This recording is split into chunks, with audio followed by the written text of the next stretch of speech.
Today's interview is a really special one for me. It's with NFT strategist, consultant, and collector xBenJamminx. He has his own management company called Moving Forward Management. He is a consultant on some of the bigger projects you've heard of, like Tom Sachs Rocket Factory, BitLovin' Chicken Derby, and NFTheo. Today we're mostly talking about his own project, Dizzy Dragons, as well as his take on the NFT market in general. It's a really great chat and I hope you enjoy it. So let's jump into it right now. All right, xBenJamminx, I'm so glad to have you on this interview today. I've known about you for quite a while. I first met you in the Octoballer NBA Top Shot Discord back in February, and I've kept an eye on you since then. And you seem to be like a voice that people tend to listen to. You put on a lot of spaces on Twitter where you kind of drop knowledge bombs all the time. So I'm really happy to have you on today, and I'm really looking forward to talking about a broad array of subjects with you. So thank you for being on here today. Sure, man. Well, thank you for having me. It's a pleasure to be here. And yeah, we've come a long way since Octoballer. Yeah. So I want to start out just by telling me like a little bit about yourself. I'm curious. I know how deep you are in the NFT space now. How did you get here? What was life like for you before NFTs? Yeah, so I've done a whole bunch of things, and I've said my background a ton of different times on interviews and spaces. So I'll just kind of sum it up real quickly. I used to work in a lot of restaurants. I ran my own 3D printing college club, which was one of the first in the country. I got funded by New York State and Farmingdale State College, and I was one of the first. I was the only student to have my own lab in the school. I also ran my own daily fantasy sports company called Daily Roto Sharks while I was in school. And I sold that after graduating with my degree in web development and computer programming. I then went to work at a company called Curtiss-Wright, which is a military manufacturing facility, where I was a program manager running a product line of Navy nuclear actuators that we sold to aircraft carriers, submarines, and power plants. And then I got back into the whole startup world, and that's where I found Top Shot in January, which took me into Bored Apes, which took me into Zed Run, and then all the other NFTs that I've been dabbling in lately. So now I, collect, buy, sell. I'm in NFTs full time.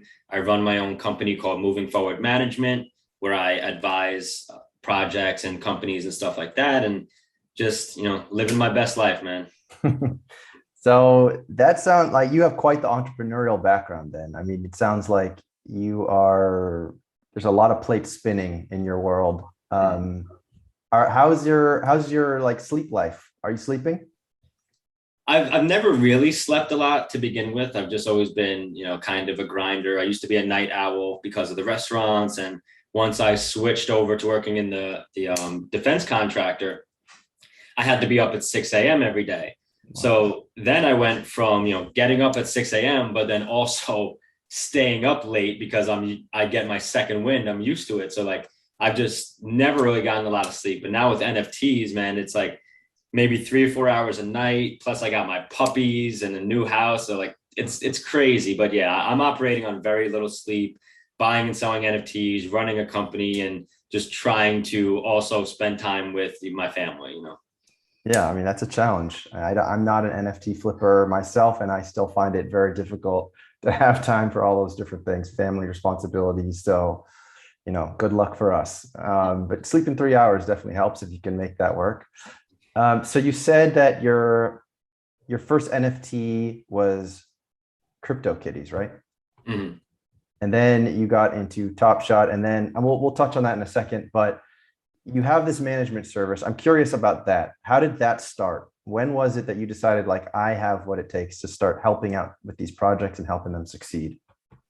Sure. Well, I have a background from daily fantasy sports in putting out information and education for free, and then eventually it becoming valuable to people so much that they want to essentially pay for it. That's how my first company started. And so I was doing the same with NFTs. I was, just reaching out to project founders, just learning about projects, when I was still trying to understand what NFTs were and like the differences between art and gaming and utility and profile pictures and all this different stuff. So I was getting a wide array of knowledge and background of, from these different projects and these different founders. So I was doing this this series called NFT Spotlight series, where I would write out detailed threads on projects and evaluate them and talk to founders. And eventually, after being involved in so many projects from the customer consumer side, and then also hearing from a lot of the projects on what they're doing, what they think works, what they don't think, what they think's not going to work, and then just having all this different experience really helped me out. So I joined with two friends at the time, and we were moderating Discords and helping set them up, and getting paid for it just kind of on the side. And then we took on more clients, and then as we started to get bigger, we split up. And so I took some clients and they took some clients, and then I just kept it going. They kind of stopped doing it and pivoted to other things, but I kept advising clients and helping to build the communities and selling Discord bots and stuff like that. So like the Bored Ape suite of bots, the bot developer who made those is on my Moving Forward management team.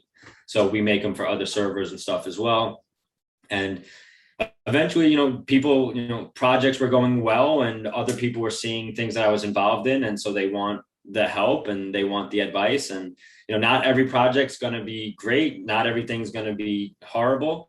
But, I try to find things that are, unique, that I like, that are going to be, doing something different for the industry. And that's why I call my company Moving Forward Management, because I have a lot of offers in my DMs for, profile pictures, and there's so many coming out, but I try to be selective and really only choose ones that I think are unique and that are, adding to the industry. And, I hope that goes well. And, that's the approach that I'm taking.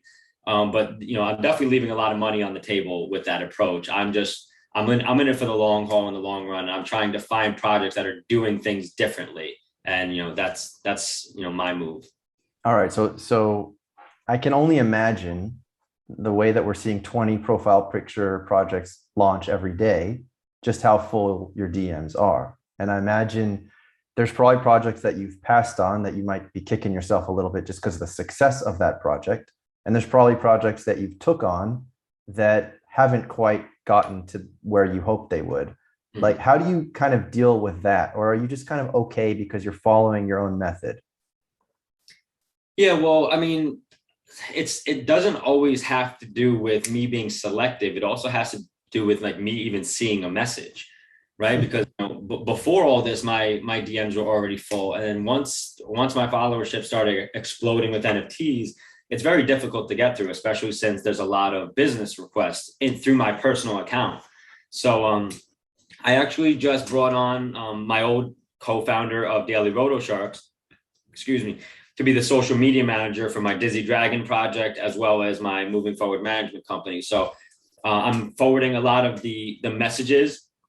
If they're personal, they'll stay in my account. If they're for Dizzy Dragons, I'll tell them to message that account. And if they're for project oriented stuff, then I'll have them message the Moving Forward management account, so that I can start to be able to filter and get through the messages that are, the ones that are meant for business, go to business. The ones that are meant for Dizzy Dragons, go to Dizzy Dragons. And the ones that are just personal conversations, I can finally start having personal conversations again, because it's just, they get swallowed up in the DMs. So when it comes to projects that I pass on that have done well, there's certainly some ones that I've, actually said, no, it's okay. Either I don't have the time or I'm not interested, that have blown up. And then there are ones that I took on that didn't do so great. But, you got to just kind of look at it the same way that you look at investing. And not everyone's going to be a bomb. You have to take your shots here and there. And I'm trying to look for things that are going to be different and, long-term plays. But not everything's going to hit. But you got to have, when the ones that hit, you got to have them hit big so that it makes up for the rest. Gotcha. And there's been some controversies recently about like voices in this space who get involved with projects and then are not totally transparent just how involved they are in those projects. How do you deal with that, being such a voice in this space, realizing that if you tweet about something, it's very likely that some out of the thousands of followers that you have are going to be like, okay, well, here's where I got to go dump my money.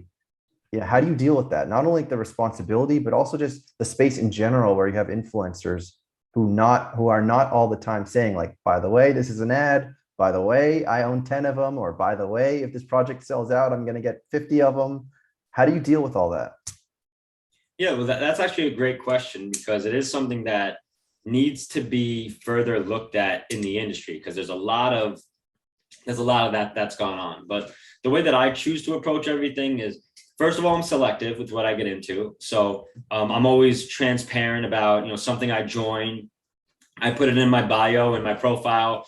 I'm going to run out of room there, so I'm going to have to figure something else out. But, when I join with the team, I announce it. When I put up a post, I don't say like, hey, this team is doing this. Like if I'm on the team, then I say, our project, my project, because like once they bring me on in that capacity and I'm a part of the team, then, I treat it as my own. So like when I say Dizzy Dragons, I don't have to put ad with it, right? Because I'm talking about something I'm a part of.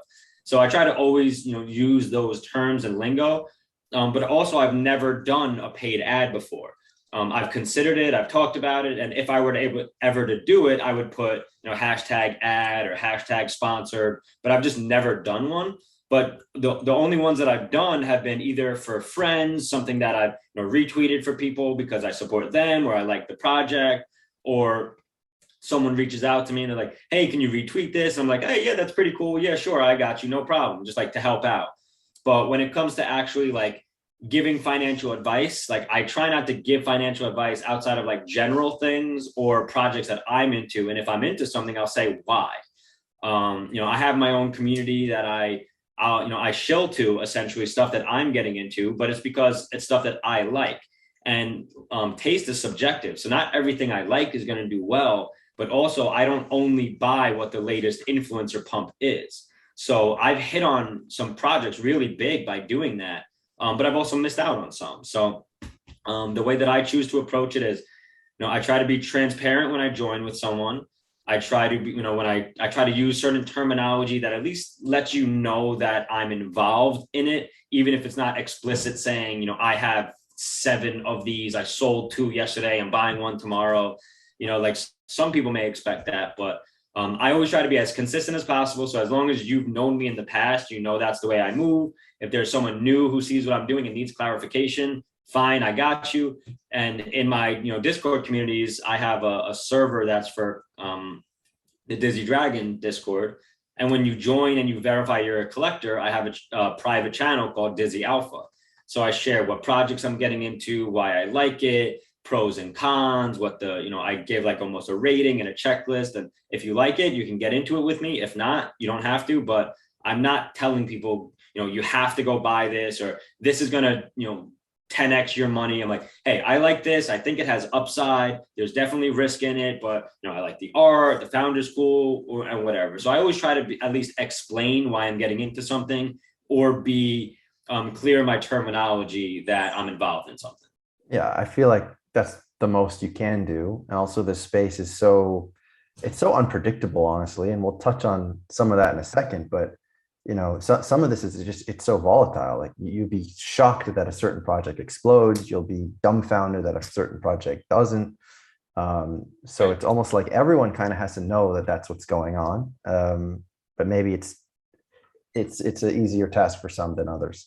But then lastly, on this idea of managing projects and others who like shill projects or promote projects, I think some people in this space might be interested in just understanding the backside or the back end of how that stuff works. So when a project comes to you and is like, we want to work with you, how do those agreements usually work? Are those usually like, we will pay you up front? Is it we will pay you if this project sells out? How do those agreements usually look like? Sure. Well, every single project needs, unique tailoring. So when you go to a barber, not everybody gets the same haircut. Somebody might need multiple haircuts depending on how many times you work with them, how many collections they release, and if you have a relationship with them in the past. But a lot of it really comes down to what they need from me or my team, in what time span they need it, what they're looking for, what the supply is, what the price is, all these different kind of factors. But mostly, the way that it works is when I accept a client, I pretty much like join the team. So I don't do a lot of, I'll pay you in ETH and you'll put out this tweet kind of things. Like it's definitely something that I'll consider and put out, a hashtag ad. And I'm not against paid promotion, by any means. I just really haven't had the time to organize any of that. But when it comes to actually like the way that I approach the clients is my services, I typically charge a percentage of sales. So, I take risk in that if nothing sells, I don't get paid. But if it goes off, I share in the upside. Also, like I don't do a lot of upfront payments because most projects starting out don't really have funding. So it's hard to ask, like, for example, one of my clients is a couple out of Ireland with NFTO, and they didn't start out with money. They started, just putting out their product on their project and getting a little money as we went. But part of the deal is that I share in the upside by, if the drops and nothing happens and no one sells, I get nothing. So there's only been one project so far that we've done upfront payment and NFTs only. And that one was the Tom Sachs rocket project. Because that one was just one I wanted to be involved in. They didn't need a lot of the specific services that we offer. So for them, it was mostly about like building up their community for them. Whereas a lot of the other projects are about like consulting and marketing and promotion and running the community and all the above.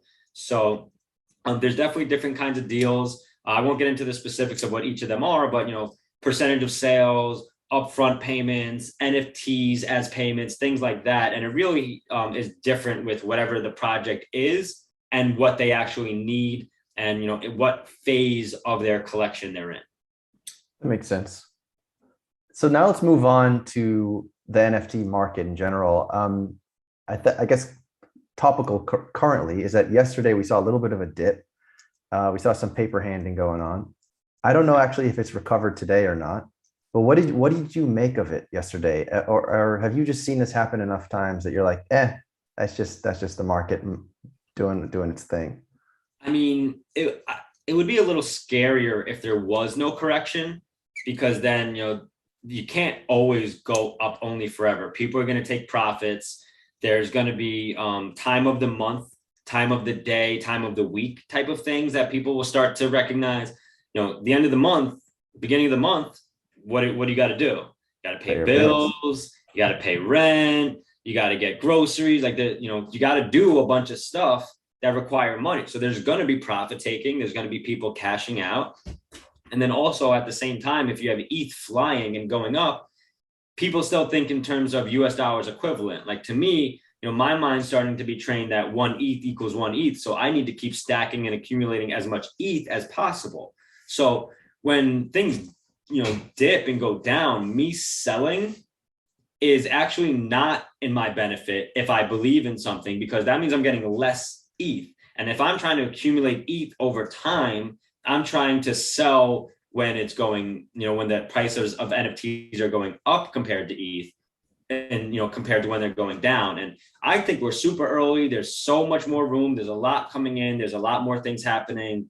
GameStop's releasing an NFT platform. There's so much going on that I'm still very bullish. So I'm looking to not sell, but more consolidate into like the blue chip stuff, the stuff that like I really love. So if you see me selling, I take profits just as much as everybody else. If there are some things that I'm like, maybe that was a bad buy, I shouldn't have gotten in. Like I'll get out of it before it drops anymore. And if it goes up, great. But it wasn't something I wanted to be in anyway, so I'll get out of it. But there's ebbs and flows to every market. When the price of ETH goes up, people feel more comfortable lowering their ETH prices in terms of the NFT value because, it was 30,000 yesterday, and now it's 40,000. So if I lower my NFT to sell it at the floor, I'm still making 35,000. They're not thinking about the amount of ETH that they're actually getting out of that deal. So there's definitely some inverse relationship between the price of NFTs and the price of ETH to be aware of. There's time of the month, there's time of the week, and there's time of the day type, volume I don't know how to explain, just like ebbs and flows of the volume and what happens during those times. So there's a cadence that you can kind of be aware of. That's a good point. I didn't even think about that because like yesterday was September 1st. I mean, I didn't even think about time of the month. That's a good point. Mm-hmm. The other thing that I think a lot of people are seeing and complaining about in terms of the NFT market is the cost of gas, the cost of making a transaction go through. What do you think about that? Are you concerned at all about the effect that high gas is having, let's say, on project releases, on what it's doing to the demographics of holders? What do you think about this high gas issue? So it's definitely a problem. But there's ways there's pros and cons to almost everything, right? There's always an opportunity cost when you add or remove something. So with the London hard fork, what was implemented is a deflationary aspect to ETH. So every time ETH is used and there's gas fees going through, there's ETH being burned. So it makes it more valuable over time. So that's good for ETH. But when it comes to a collector of ETH, that's good. When it comes to someone who wants to buy and sell NFTs and trade them, that's going to hurt your wallet, your bank account, because if the gas fees keep going up or at least stay high, then that means that you're spending a lot of your ETH that is becoming more valuable. So for me, I think ETH may end up being more of a long-term hold once they start building side chains like and forking off, like a Polygon, for example. Like I like Polygon, so we're looking to have our future collections probably be on Polygon. So it's based on Ethereum, but when you buy and sell, you don't have any gas fees. So I think there's going to be a lot of transition to stuff like that, like side chaining and L2, and a lot of the more technical stuff that I'm still learning about. So I'm not an expert on the NFT technicals and smart contracts. I'm still learning all this stuff as well, but I know there's pros and cons to it, and there's ways to get around it so that having ETH is still going to be good for you in the future, but ETH may not necessarily be what everyone is buying and selling the NFTs with over time. That leads me to a question. Why are more projects not launching on Polygon?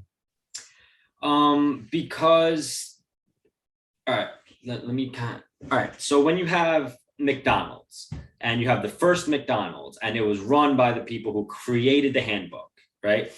And then they start franchising. Now it's still McDonald's, but there's different people in charge. And so, maybe there's a longer line, that store isn't as clean. So whatever it is, it's about what's going on in that store, but not necessarily the franchise, the overall brand of McDonald's, right? So there's side chains that are going to be coming out. There's other blockchains that are going to be coming out that are going to compete. So I feel like it's more of like, it's an unknown a little bit. There's not as much support for it. There, not enough people know about it. So there's still programming and technical issues that you could deal with. So like we do our airdrops on Polygon, but Polygon was down for like a week. So like or at least Polygon with OpenSea. So it was very hard to have, anything we needed to do that had to be done through Polygon through that whole week, but our regular collection was fine. So there's going to be a lot of pros and cons to it, and lower no gas fees is definitely a pro, but there are certainly some cons. And I think that's why a project like or a company like Dapper Labs and Top Shot, they used to be on Ethereum with CryptoKitties, and once they congested the entire network at one time, they decided to just create their own blockchain and flow. So there's going to be other types of blockchains that come up, other types of tokens that people can use. But people buy and sell on Binance, and people buy and sell on Wax and Solana and these different things that are popping up here and there. But ETH right now is king for NFTs. So that was going to be my next question about what is your take about the Solana and Cardano NFT movement? Because that seems to be picking up a little bit of steam, I think probably based on this gas issue. But what do you think about those? I think that there's definitely a lot of upside for people getting in early, but I prefer to stick with what I know for now. Cardano, I know they've been working on a smart contract for a long time. People speak very highly of Solana for now, but there's time to get into those things from my perspective. So I want to stick with where the volume is, where the attention is, where people are focused on, and learn about some of the other things on the side as we go.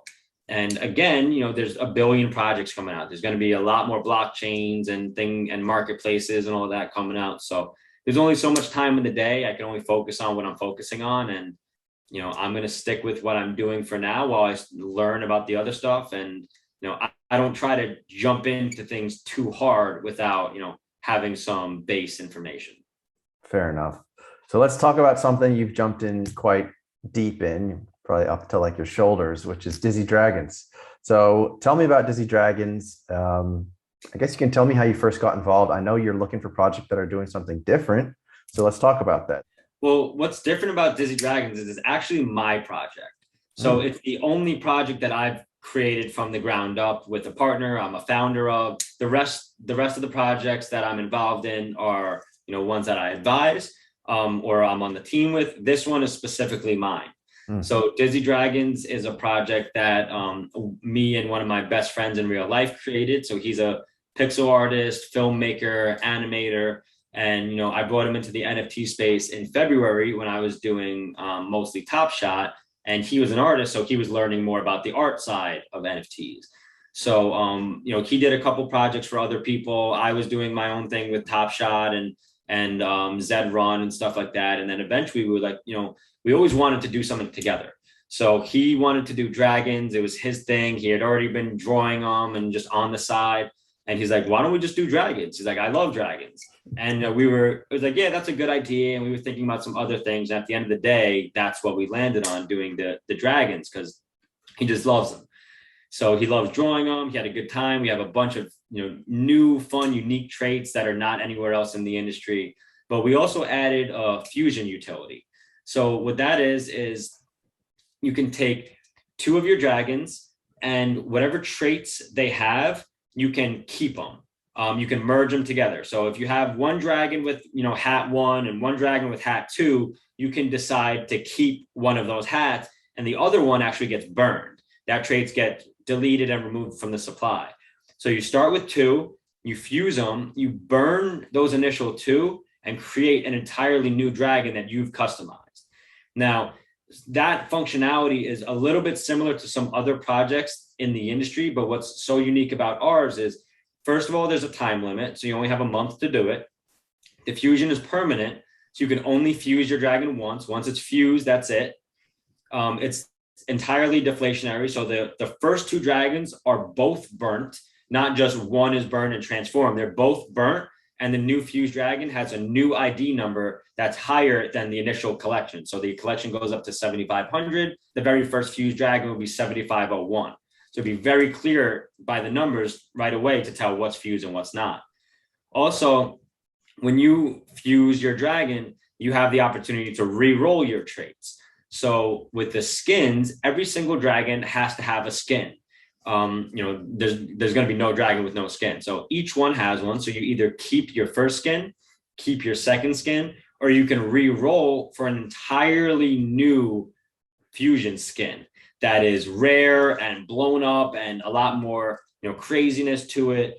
But that's for people who want to re-roll, not for the people who may want to keep their gold or their rainbow or their radioactive skin, some that are really rare already that they like and that they bought for a reason. So there's a lot of game theory to that. Also, all the other traits that we have. So you can have anywhere from 4 traits to 7 traits. And all the other traits that we have besides skin, you can keep what you have, or you can re-roll for a new trait or one of the ones that's currently in the pool. So I'll just recap that again. So a dragon skin, you can keep one of the two dragon skins, or re-roll for an entirely new skin. And then the rest of the traits, you can keep whatever trait that one of your dragon has, or you can re-roll for a random trait that's already in the pool. So if you have hat A, you can get hat B, or you can get one of the new rare traits that we've introduced into the fusion pool. So was that clear with the way that the re-rolling works, or should I just? I think so. So it seems like just like a mint works. But the difference here is that you already have the traits that your dragons have. So you can either say, well, I don't want to roll and potentially lose this radioactive skin. So I'm going to make sure I keep that, but I'm not really in love with this hat. So I don't mind rolling and potentially getting a cooler hat. Or if like my hat is sort of a floor hat, then I might as well roll and potentially get like this wizard hat that's rarer or something like that. Exactly, exactly. And I actually, I don't know if I can share my screen or Yeah, something, but you I can have, share it. all right, cool. We have a whole guide here that, or like a little, it's called a gamer guide. So let me share this for you Mhm. and let me know if you can see it. Yeah, I can see it. Okay, great. So yeah, so this is the way it works. So we call it the mystical chambers where you can fuse your dragon. So you have your, you know, your dragon here, your dragon here. This is not the exact UI you're going to use to fuse, but it's a little similar. Mhm. So the way that it works is if you look up here on the top right, new traits. So you can keep the first skin, keep the second skin, or you can re-roll for random the fusion skin. Now, with the other traits like this ninja headband or the Viking helmet, so you can keep the headband, you can keep the Viking helmet, or you can re-roll for a random trait that already exists. And then plus, during the fusion process, we're introducing 2 new traits per property. So 2 new backgrounds, 2 new wings, 2 new bodies, 2 new heads, 2 new eyes, 2 new mouths, and then 8 new skins. Okay. So within all these traits, background to mouth, you can keep the ones you have or re-roll for one that already exists, or one of the 2 new traits added for that property. And then the skin, when you could keep one of the 2 that you have. So this is blue or this is pink. And then you can keep one of those 2 or re-roll for one of the new fusion skins. And so I'll show you an example here Mhm. of some of the fusions that we've revealed over the past week. Cool. Can you see that? Yep. All right. So for instance, this is a fusion skin of a dragon that's on fire. This is pastel. This is a new trait called Dizzy Hat. So like this wasn't introduced before. This is a new background that was introduced. This is a new skin called Stone Skin, like Gargoyle. This is a new wing type called Horns. And then this one right here, this jack-o'-lantern, that was a trait that was chosen by the community to develop. So Rob created that one. So all these are going to be introduced, plus a bunch more introduced into the fusion. So that's going to be really fun. We're super excited about it. And if I can just show you this video real quick. So this is an example of like how it's going to look when you're fusing. Can you see this? Yep. Yep. Okay, great. So if you look at on the right, Slapping his wings. yeah, he's customizing. And then you have the random option. So you're also going to have the random options for the rest of the traits as well. But And how many times can people re-roll or click random? And also, does that cost them something every time they want to like re-roll? yeah, so once you fuse, it's permanent, but you can keep cycling through to find the one you want. But once you choose random as one of them and you click fuse, whatever you get. It's Okay. fused. It's a permanent dragon. So they can't So, continually re-roll. There's one re-roll, it right, sounds like. right. And it costs 0.02 to fuse your dragon. So it was 0.025, but we decreased it once gas started going once ETH started going up. But that's just the final fuse though. Yes. So Once you you could, fuse it, it's yeah, fused. That's it. because you could potentially re-roll every single trait if you wanted to. Yeah, you potentially could. Like, and so I put out here, I'm gonna stop sharing, but I put out a post this morning about the floor saying that one of the unique aspects of our project that a lot of people don't talk about yet is that every floor dragon can still be a very valuable or rare dragon if you buy it and fuse with another one and re-roll them, because you can end up with rare traits and rare fusion dragons, and it can become a rare dragon from 2 floor dragons. So it's definitely something that we've been teaching the Dizzy community, but haven't been very vocal about it publicly, because what we're doing and using this project is to teach people how to go about, navigating the NFT world. And so this is one of the ways that we're doing that we're showing them, like, guys, this is the concept that you should be aware of. You can buy these floor dragons that are cheaper than the rest of them, but you could still end up with something that becomes rare. But one thing to keep in mind is that, a 1% trait that you got from minting your dragon is still going to be like a 1% chance of you getting it. So it's not going to be like, oh yeah, I have a 50% chance of getting something rare. No, you're just almost like minting all over again and hoping for something rare. You could get, a dragon that comes out and it's pretty plain and basic again, and that's your fused dragon. So there's some game theory to it. There's some RNG to it. There's some strategy to it. Should you pay? Should you not? Should you keep an original dragon because it's clean? Should you fuse one because it's too plain? Or, there's so many different decisions, and you have a month to do it. We're going to have weekly or bi-weekly strategy sessions. We're going to be doing live fusion videos where we bring people up on the stage and they can show their fusion, or we'll pick ones to fuse. So one of the things we did with our community wallet that the community voted on is we've been sweeping some of the floor dragons so that we can fuse them live on camera with them and give them away back to collectors. That's so cool. There's a lot of really cool things we've been doing. We've been doing airdrops and giveaways and collaborations and a lot more down the road. But yeah, we've been having a great time with this, and I think we have one of the strongest communities out there already. That's awesome. And then one more question there was, if you have two dragons and you decide to fuse, are you like entering the contract right when you decide to fuse, or is it only when you hit the fuse button, like I'm accepting what's happened in this fuse? Yeah, so there's no way for you to game it. The randomization happens with the transaction itself. So you can go to the actual Etherscan and verify contract and see in the smart contract the fusion function in there, and you can see how it works. Got it. Very cool. We had it graded too. So we've had it looked at, the contract, by professional smart contract developers, and we got a really high grade on it. And our developer, Treasure Seeker, he's in my opinion one of the top blockchain developers in the NFT space now. He's been killing it. I just did Tools of Rock project. So I saw that. Yeah, so ours was the first project he did, and now he's branching off. His name's getting out there, and it's really great to see. That's awesome. And what else do people who are in the Dizzy Dragon space, what else do you guys have in mind for them to look forward to in terms of, I don't know, other things that you already have bubbling up that you want to do in the future, or things related to the roadmap, or what else do you want to talk about?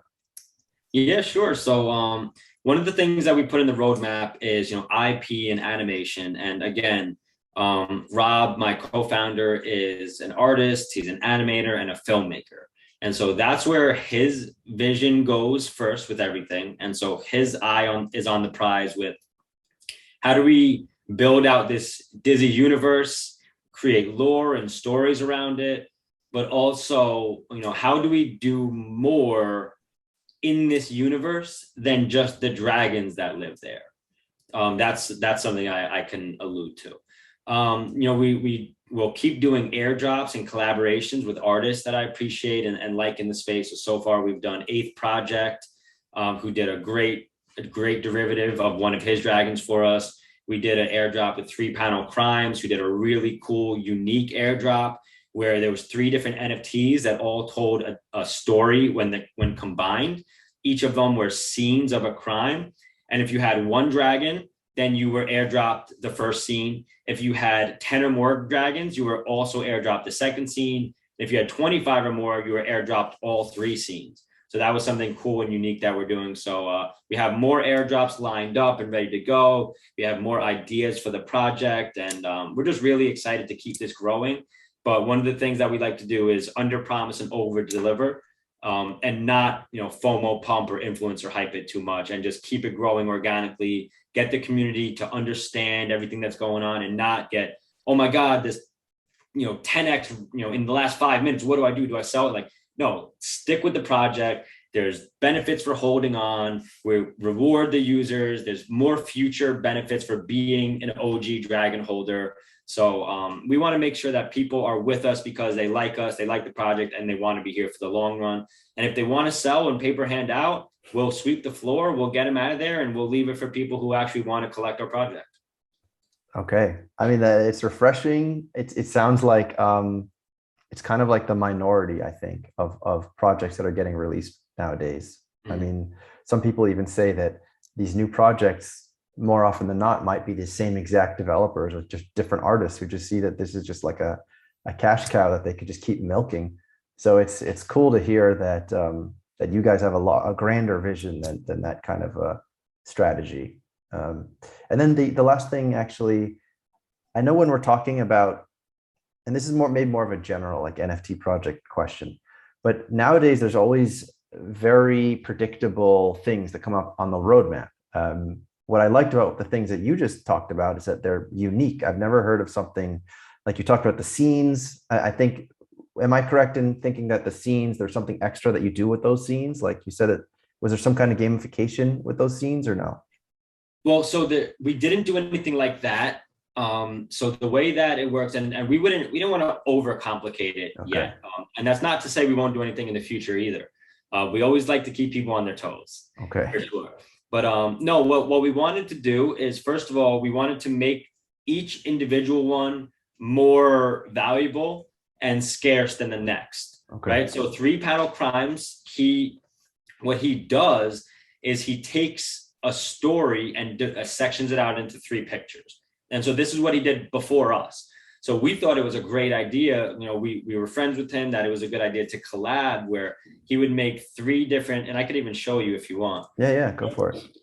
He made 3 different panels that would tell the story of this crime and in the Dizzy Dragon universe.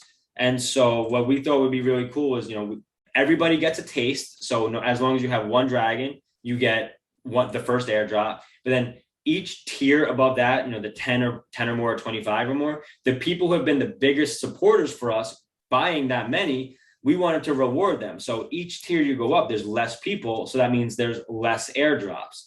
So we just wanted to be unique and creative. And again, moving forward, that's what I try to do. We're always trying to come up with different ideas. And there's always going to be stuff that we see another project do, and we're like, oh, that's great. Like, I really like that. Like, for example, Cool Cats, they made a Twitter banner generator. And I was like, that's awesome. I would love to do that. And like, just because someone else made a hamburger doesn't mean I can't make a hamburger. I am influenced by other projects. That's what my whole career through this has been, like, what works for some, what, doesn't work for others, and try to find what works best. And if I can combine my favorite things in the NFT space into my project, I think it's going to be, the best project out there. And that's the way that I choose to look at it. So if you want to check this out, here are the 3 panels that we released. You got one right here. So they're all animated too, which was really cool, which not a lot of NFTs out there are. And so we have this like Sherlock Holmes dragon that is searching for this crime. There was a crime of weed being stolen. So if you look, this is a bar, TV, refrigerator, couch is all knocked over. There's a weed leaf on the wall. Here, there's a Sherlock Holmes dragon with his pipe. And these are based on dragons from the Dizzy universe. So like, these are actual traits from the Dizzy universe. So then you also have, this jar of weed that was stolen. And then if you look here, it's the final scene where they caught the guys who stole the weed, and they have it here. They're laying on the beach smoking together.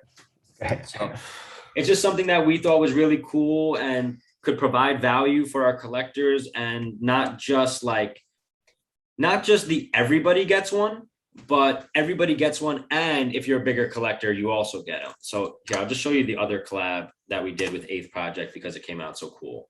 Oh yeah, I've seen these around. Yeah, so he did a derivative of his own project, of his own dragon here. Cool. In his style. So yeah, so I mean, we're trying to do a whole lot of different things. Some things that you may notice from other projects, but other things that you'll only ever see in ours, unless people choose to be influenced by our project, which is entirely fine as well. Sure. I talk to project founders all the time, and like, for instance, my boy Des Craft from Goats, he ended up doing immersion emerging fusion kind of feature. Ours are different, but we were on the phone one day talking about it. Like, he's like, hey, my project's going to do this. And I was like, oh shit, my project's going to do this. And they're very similar. It was really funny to see. But yeah, I love this industry, and I just want to keep trying to find ways to do unique things, add value to collectors, and just really have a good time with it. That's great. And I think that's why you're a good follow, honestly. And then my last question about this, about like, I think that's what I was kind of starting to ask you was, what do you think are trends in these projects that are like, what's your take, for example, on Metaverse? Let's just start there. Like, do you have plans on that for Dizzy Dragons? Or do you think that every project saying that they're going to have a plot of land or that they're doing something in the metaverse, do you think that this is like a strong offering, or what's your take on that? Yeah, so I think mass adoption of metaverse is still a few years out, but it's good to plan and get in there and start trying to think about what you're going to do. And for people who are just getting into NFTs now, who may not have even known what Decentraland or Sandbox is, like introducing them to those kind of things is really, really cool. So yeah, we have a Sandbox plot that we're dedicating to Dizzy Dragons. We haven't figured out what we're going to do with it yet, and we didn't want to overpromise anything, but we said, hey guys, listen, we have a Sandbox plot. We want to do something with it eventually. We don't know what yet. We're not going to tell you we're doing something crazy that we don't end up doing, but we want to do something that's in our plans. But you know, it's more down the line. It's something we want to work on, but we have other things in the meantime that we want to do for everybody, and only so much time in the day. So projects doing it, I think it's great. I think it's good to introduce people to, and there's more of them coming out. And I've had some meetings with some of them, and you know, we're definitely looking into different things like that. And yeah, man, I think metaverse is the future, and I think thinking about it now is definitely what you need to do. Finding out who's building things now is definitely what you need to do. But the mass adoption of it, I think, is 2 to 3 years out. And you mentioned Sandbox. There's a few. There's Sandbox. There's Decentraland. I think there's one other that I'm forgetting. Crypto voxels, Voxels, probably more. Nemesis. So how do you choose? Do you just, or you just want to have a piece of everything? Yeah, pretty much. I mean, Sandbox is very voxelated and pixel oriented. So, you know, that our style is pixel art. So that speaks to us and makes it easier to translate the art to, as opposed to a more three-dimensional model that may be a better fit for Decentraland. So, you know, there's going to be different ways to use things. And I think eventually we're going to be able to use like, you know, a Greycraft NFT to like, you know, fly from one of them to the other, from Decentraland to Crypto Voxels to Sandbox. And I think that's how Metaverse is going to be. Not just download this software and use it, but hey, it's all one place. And like, what's that movie? Ready Player One?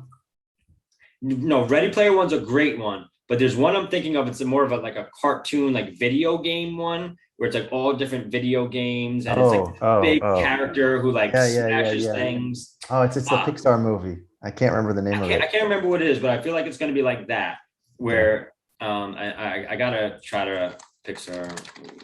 It's John C. Reilly is the actor who voices it too. Wreck-It Ralph. Wreck-It Ralph. Oh, great. So I'm just looking that up now. So I think it's going to be like more like that, where you're in this like immersive world where, you know, like Decentraland is kind of like that, where you can walk into a building, but I think you're going to be able to almost go to this portal and be like, okay, if I walk that way, I'm going to go to Decentraland. If I go that way, I'm going to go to Sandbox. If I go that way, I'm going to go to Epic Games, and I'm going to play Fortnite over there. You know, like whatever ends up coming into the space, I think that's how it's going to be. That also will probably be pretty virtual reality-esque, you know, helmet, you know, vision, goggles and stuff like that.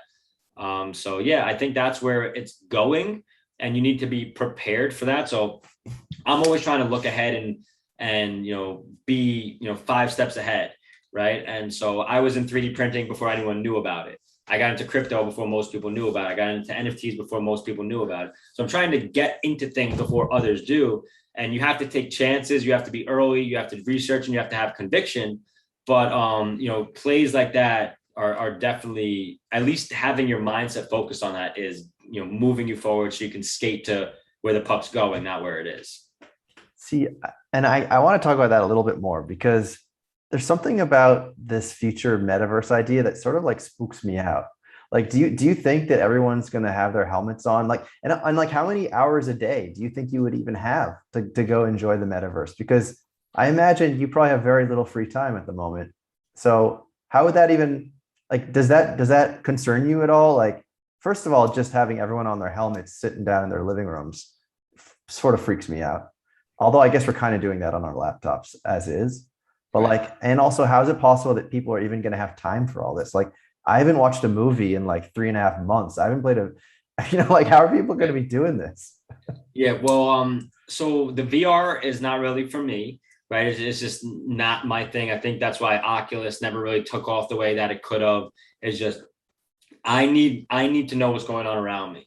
Played in sports my whole life, football. So I've always had to been aware of that. And I don't like having something covering my eyes and my face unless I'm going to sleep. Yeah. Um, so it's just not really for me. It makes me feel a little weird and uncomfortable.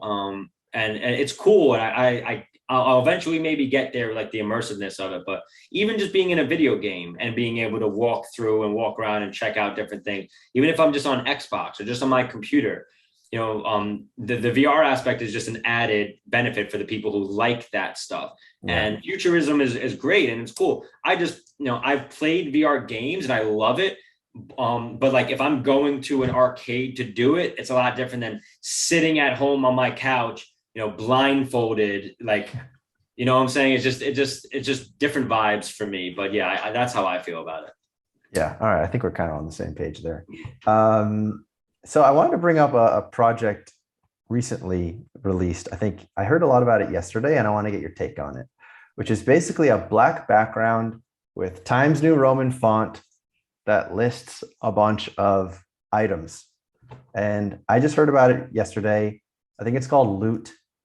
And I want to know what your take on that is.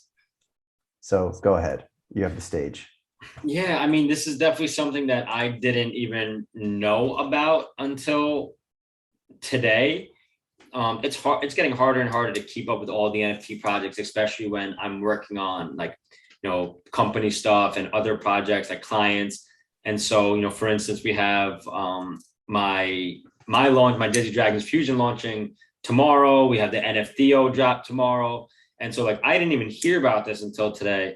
And then I find out like it's just a black background with text, and there's multiple ones that have opened up, like loot, treasure, adventurers, realm, like all this different stuff that's just popping up. And like, I don't know what's real and what's not. And like, I feel like people are making scam collection accounts, like saying it's for loot and it's not really. And all you have to do is just make a black background with white text and you can be like, I'm affiliated with loot, and people will probably go and buy it. So I don't know anything about the project. I would say that I don't know if I'm looking at real collections or not, because it's so easy to make. And like, how do you verify that unless like I go and check out the contract, I guess, to see if it's a verified contract, and that requires a little bit more. But like, I feel like there's going to be a lot of scam collections coming out like that, or even just people like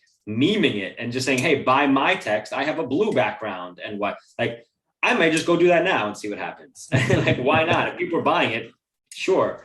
But no, like the stuff like that weirds me out. Like, because this is,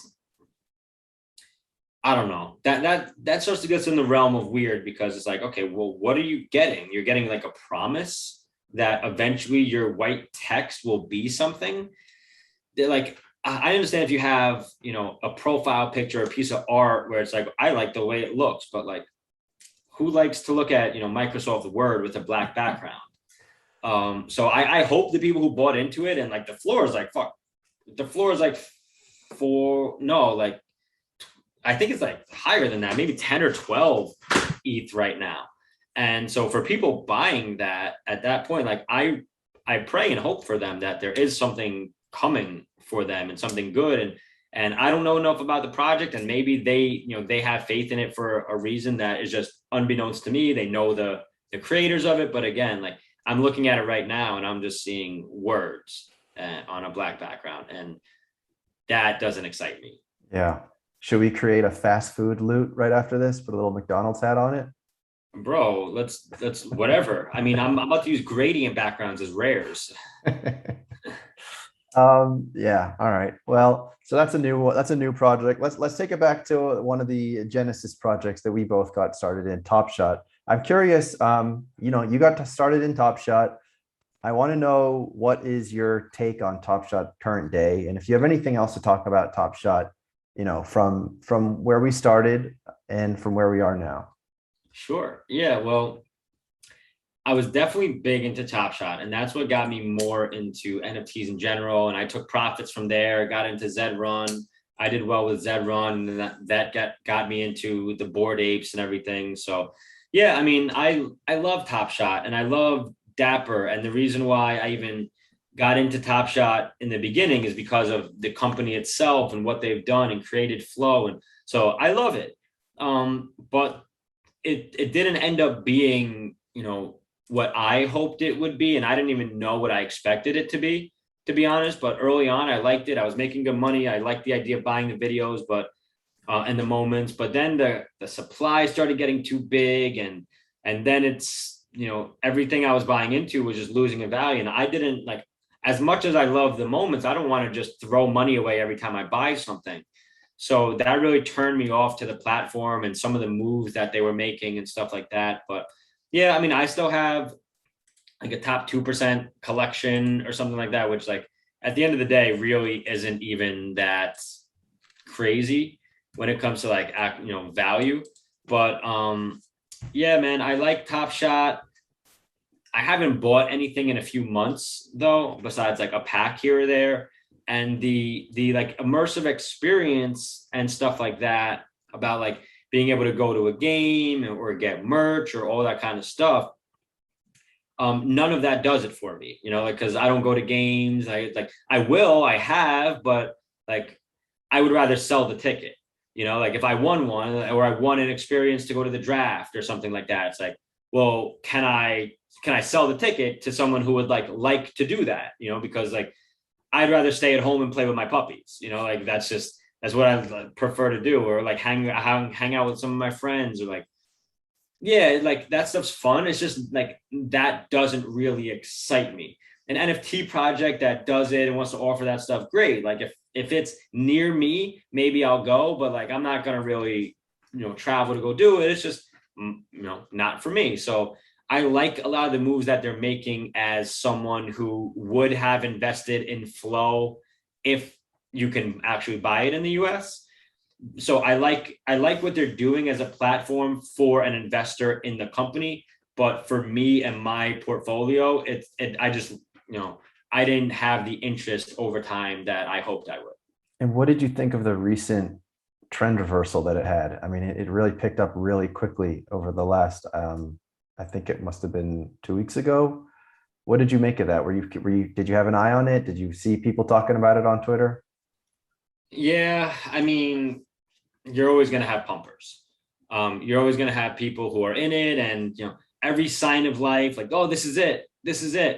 I dealt with that for months, and I watched it crash and crash and crash and crash, and every day was the bottom, and the next day was the bottom, and then the next day was the bottom, and then there's some day that rebounds, and everybody's saved, and their bags are great, and they're all going to get sold, right? Because it's not necessarily about like, oh, this is great, the value's going up. It's like, oh, I can finally sell it.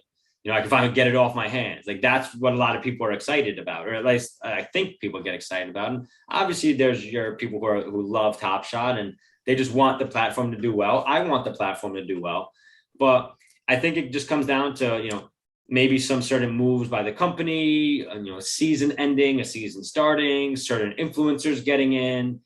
Not a lot really has changed in my eyes. They've added some cool experiences. And maybe there's people to get excited about that, especially after not going out for COVID and everything. But no, I didn't go in and buy anything. I wasn't like, oh, let me go buy a $2,000 moment now. But I was like, oh, maybe if it starts rebounding, some of the things I have listed will sell, and maybe I'll use that to buy some other things if I want. Or I didn't get excited about it. Fair enough. I mean, my take on it is that it's the easiest on ramp into NFTs. I mean, it's hard to disagree with that. And I think that beta and if they're out of beta and if they're advertising in arenas, and it, the majority of the people are not like, I mean, I also would probably prefer to play with my kid than go to a game, although I'm like an airplane ride away from a game now. But I think the majority of people are not like us. And I think that if that's the case, and if marketing is effective, which I believe it can be, then I think we could see like a whole paradigm shift, and it could do very well. Anyway, that's my take. I also have a 95% Top Shot channel. Right, right. No, I feel you. Like, listen, I love Top Shot and I love basketball and I love football. I love the sports. But like, if my friends are going to a Brooklyn Nets game that's like, a train ride away, like, yeah, I'll go with them. But like, am I going to go fly to like Phoenix, Arizona to, take a plane and stand backstage? Like, yeah, I'll get to meet some NBA players. Cool. But like, I'd prefer not to, like, I'd prefer to just not have to take the trip. Like, yeah, I'll wave to them on, virtual camera or something, but like, nah, yeah, I think like that that's will. cool. That's great. But I think, there's more people who appreciate that than I will. sure, fair enough. And I also think, by the way, I think that we're going to see things like that happen too. I mean, I don't know if you saw it, but in Summer League, they showed this camera angle of like the game happening and the stands were completely empty. And I feel like there will be something almost like we were just talking about with Metaverse, where you like are at a game and you have your buddies in the Metaverse with you, and it's some kind of special experience. I don't know. I'm curious to see what happens. But anyways, I think let's just cover a couple more subjects and then we can finish the call, which is, we may have already talked a little bit about this, but what kind of advice are you giving to people who don't know much or very little about NFTs, who are finding you today and are like, I don't know anything. I want to take a couple grand out of my stock portfolio and put into NFTs because my barber told me about NFTs. What are you telling those beginners right now? It's different from what I would have told them a month ago because of the way that, like, I guess maybe the top shotters got in, or the Wall Street bettors got in, or the flippers got in, or whatever you want to call whatever's been happening lately. There's been a lot of pump and dump. And so, it's hard to tell if projects are going off because, they paid influencers, or because people really like it, or because, someone changed their profile picture and it went nuts, or someone with millions of followers is talking about how it's the best thing ever, whatever it is. But mostly there's a lot of influencer pumps, like big time, whether it's paid or just not, whether it's someone does it organically and they're like, oh, I like this. So I would just say, like, if you're getting into it for money, follow the pump. It's as simple as that. Like, if that's what you're here for, do it. But there's going to be chances you get burned. You might try and sell at the top and miss it or lose money on it. That's going to happen. So if that's what you're here for, follow the pump, follow where the volume is, follow what people are talking about. There's certain people on Twitter, you can literally just look at what their profile picture is that day, and that's what they're shilling. Whether they're getting paid or not, I don't know.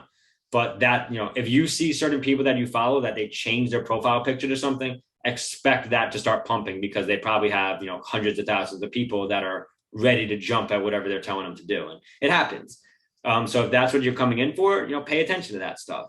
If you're coming in for the art, buy the art. Look at, if you're here just for art and, the money is just like whatever, but you really want to just get really cool shit for cheap prices, go to something like HEN. It's a website that is really cheap. You use Tezos instead of ETH, and you could buy really cool art for like $6, $12, like super undervalued. But if you're looking for a combination of both, you have to find like what things that you like that have the potential to be pumped, and or just long-term value, or a community that you enjoy.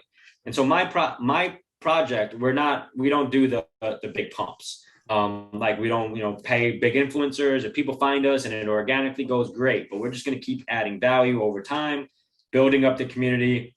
If people like it, they'll stay. If not, they'll leave. And that's the way that we look at it. So it really goes to say, like, the strategy is different depending on what your goals are. But I think it also sounds like if someone's coming in new today, there's a whole lot of research that they have to do. Like, they can't really, even to just follow a pump, it's like, okay, follow the right people on Twitter, start reading and researching and joining Discords and watching videos. And so there's obviously like a lot of Yes. research that has to get done before Yeah, it's anyone. not a slot machine for sure. Yeah, very, very. Yeah, I think that's right.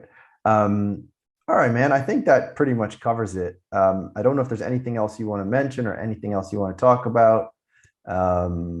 Something I ask on my Top Shot interviews. Why don't I ask you that? What is your favorite cereal? My favorite cereal is, let's see. Well, I'll say my favorite cereal as of late, Okay. because we switch it up. My wife is like a cereal fiend, so there's always like different things here. But Reese's Puffs, Reese's Those are peanut good. butter puffs. That's a good one with some milk, and then it turns into chocolate, peanut butter milk, and yeah, it's nice. Okay, I agree. That's a really excellent choice. All right. Well, with that, I guess we'll end this. I mean, there's plenty of gems here for people to learn from. I think people will be very excited for this Dizzy Dragons fuse that's happening. I'll make sure to get that out so people can look at that ideally today, honestly. But anyways, BenJammin, thank you so much for making the time. I truly appreciate it. Thank you, man. Appreciate it. Thanks for having me, and feel free to hop in the server, and we'll give you a shout. Cool, man.